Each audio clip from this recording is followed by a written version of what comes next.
शुभविवाह या मालिकेच्या आजच्या भागात आपण पाहणार आहोत. रागिनी आता खूप खुश असते कारण भूमीचे शेवटचे श्वास सुरू असतात. आता रागिनी तिला बघून हसत असते.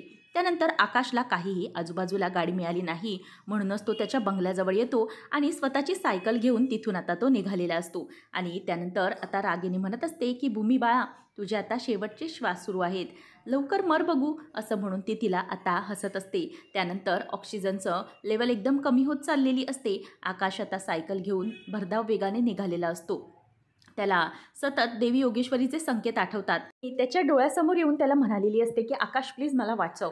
हे सगळं आता त्याला आठवतं आणि तो आता निघालेला असतो. नंतर रागिनी ही वाटच बघत असते की कधी भूमी शेवटचे श्वास घेत आहे. नंतर आकाश हा कसाबसा हॉस्पिटलपर्यंत पोचलेला असतो आणि तो तिथेच त्याची सायकल ठेवतो आणि धावत धावत आतमध्ये हॉस्पिटलमध्ये प्रवेश करतो. आणि त्यानंतर मग आता इथे भूमी ही श्वास घेत असताना तिचा श्वास आता बंद पडलेला असतो आणि ती तिथेच झोपलेली असते. भूमी असा आवाज देत आकाश जेव्हा धावत येतो, रागिनी अलर्ट होते आणि तिथून बाहेर जाते.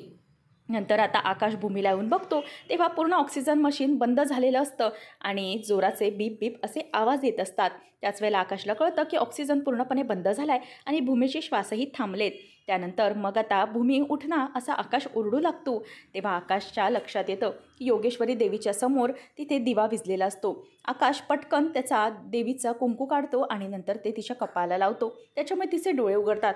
डॉक्टर आता बघायला लागलेले असतात. त्यांना आकाश ओरडून म्हणतो की किती बेजबाबदारीने काम केले तुम्ही, अहो ऑक्सिजन बंद कसा काय पडू शकतो, त्यांचा मृत्यू होऊ शकला असता, काही होऊ शकतं, तुम्ही काय करताय हे, थांबा मी आता पोलिसांना पण बोलावू शकतो. तेव्हा मग रागिणी शांत करत म्हणते की आकाश बाळ शांत हो, नेमकं काय झालं होतं.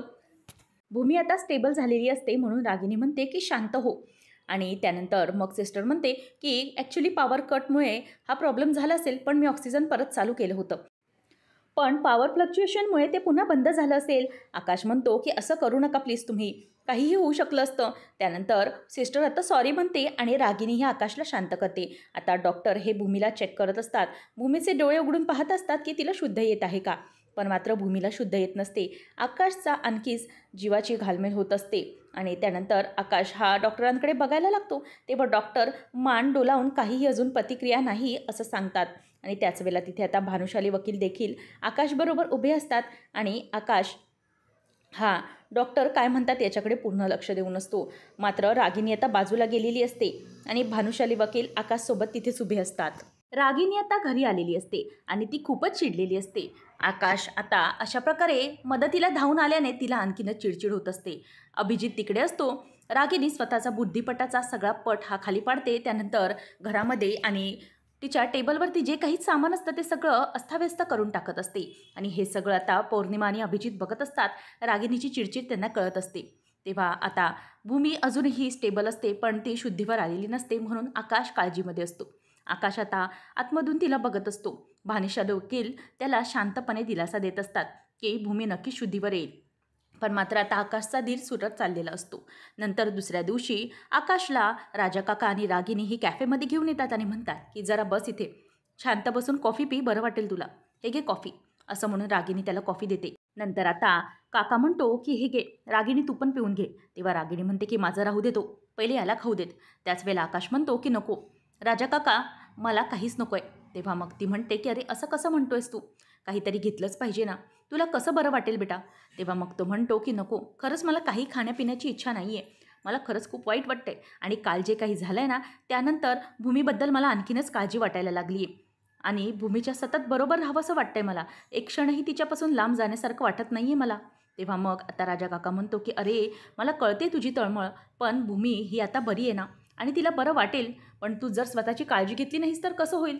तेव्हा तो म्हणतो की नाही काका, खरंच मला खूप वाईट वाटतंय, एकतर मी आता योगेश्वरीकडे प्रार्थनाच करणार आहे, भूमीला लवकरात लवकर शुद्ध आण, नाही योगेश्वरी देवी, नाहीतर मला तुझ्याकडे घेऊन ये आणि मला इथे जगायचं नाही, असं तो बोलायला लागतो. त्याच वेळेला आहे त्याचं बोलणं ऐकून आता रागिनी गालातल्या गालात हसत असते आणि त्याच्याकडे बघत असते. त्यानंतर आता देवी योगेश्वरीची आकाशच्या या बोलण्यामुळे कृपा झालेली असते. मानसी ही तिच्याकडे बसून असते आणि त्याच वेळेला तिचं लक्ष हे हातांच्या बोटांच्या हालचालीकडे जातं आणि आता भूमी बोटांची हालचाल करू लागलेली असते याच्याकडे ती बघते आणि त्याच वेळेला तिची बोटांची हालचाल झाल्यामुळे तिला बरं वाटतं. तिला कळतं की आता भूमीला शुद्ध आलेली आहे आणि भूमी हळूहळू आता डोळे उघडायला लागलेली असते.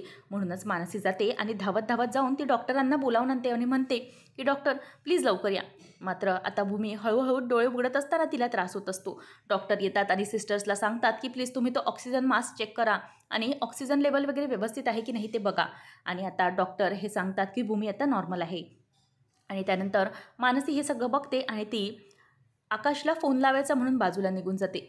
रागिनी म्हणते की बाळा असं प्लीज बोलायचं नाही, नशीब इकडे आई नाही आहे, नाहीतर हे ऐकून तिच्या काळजाला किती घर पडलं असतं तुला माहिती आहे का. राजा काका पण म्हणतो की हो बाळा असं बोलू नकोस.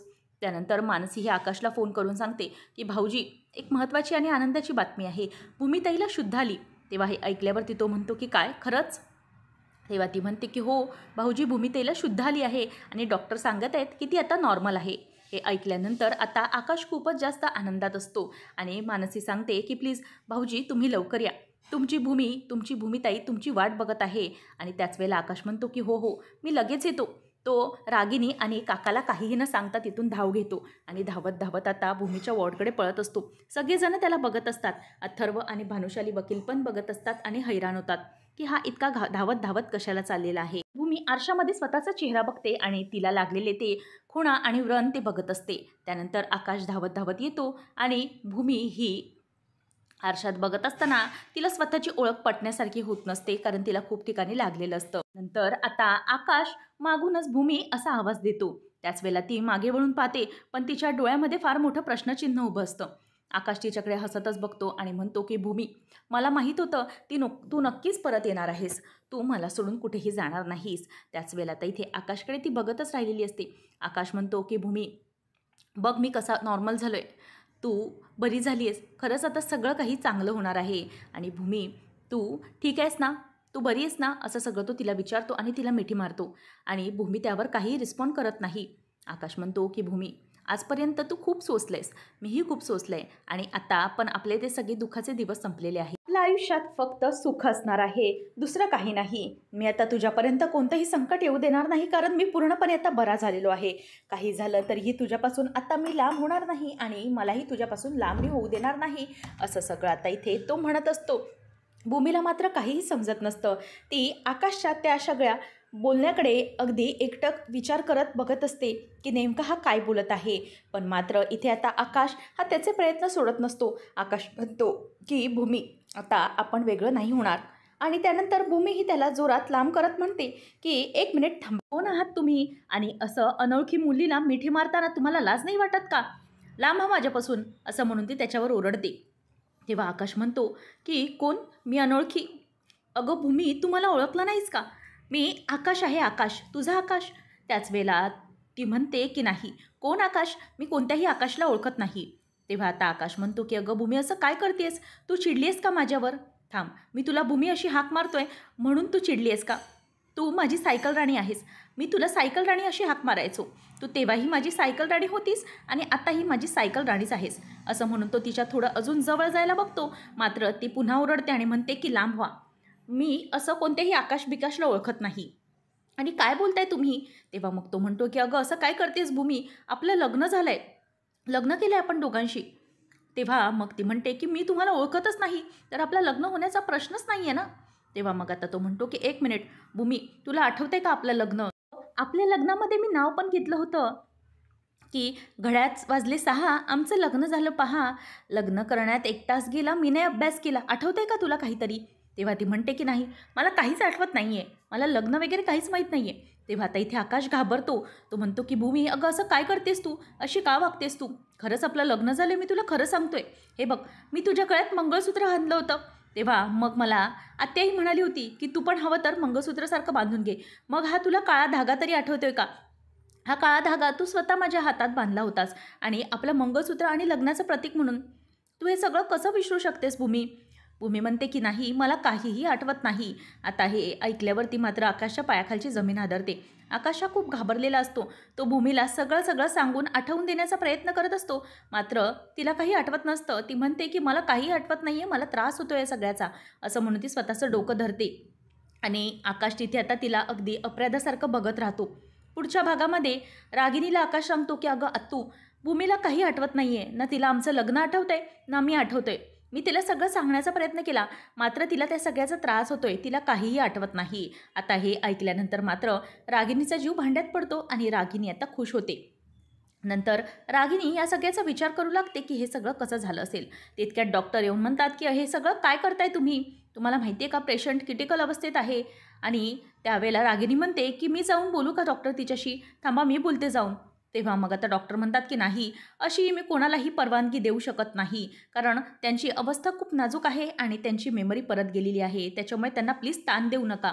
आणि हे ऐकल्यावर त्याला टेन्शन येतं. अशाच अपडेट्ससाठी आताच आपल्या चॅनलला सबस्क्राईब करा.